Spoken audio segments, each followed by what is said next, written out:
Bloody Birthday, the 1981 horror slasher film, takes somewhat of a different twist on the genre. Of course, you still have the three demented kids, which have gone psychotic. They're killing people, but it's been explained from sort of an astrological point of view, which, being an 80s film, maybe not so predictable as maybe if it had happened in the 70s. I really don't know. Apparently the film opens up, we have three different births going on. We have two boys and a girl.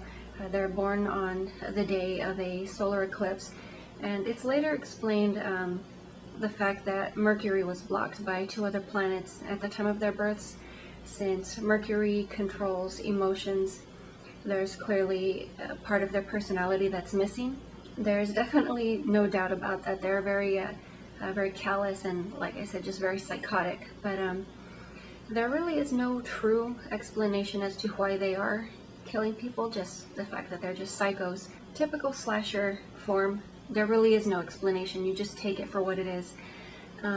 So we have three kids. They're going around just sort of, one of the kids wanted to kill their parents, so they had the assistance of the other two.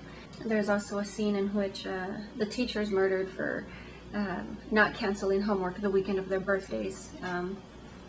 As far as the birthday event itself, randomly, one of the kids, obviously they had a joint party, they all know each other, so randomly one of them decides he's going to stick rat poisoning in the cake frosting to kill the guests. Eventually Tommy, one of their classmates, does catch on to what's going on.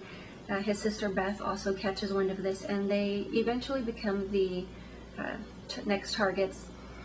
So in the ending sequence, Beth was lured to the house to babysit Debbie, which is one of the female psychos, or the only female psycho in the group. One of the kids has rigged the security system in the home, so there's no way of escaping. The doors are unlockable, and there's also bulletproof or shatterproof glass installed in the home, so it's the perfect trap. Eventually Beth does manage to help her brother get out of the home. She basically locks one of the kids in a trunk, hog ties another, and basically the little girl Debbie escapes out the backyard, knowing that obviously the cops are going to be called, and basically escapes with her mom, and they go off and make a new life for themselves. But obviously the neighborhood is shocked because these two kids were able to get away with so much, just the fact that they had such young, innocent faces, although theoretically I guess it doesn't really matter age or appearance, It's a fairly basic forward film. It's very short. It's basically an hour and 20 minutes long.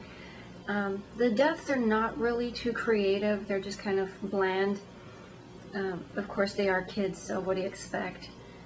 There's only so much a kid can do that would be believable. I thought it was a fairly decent movie. Wasn't too impressed by it.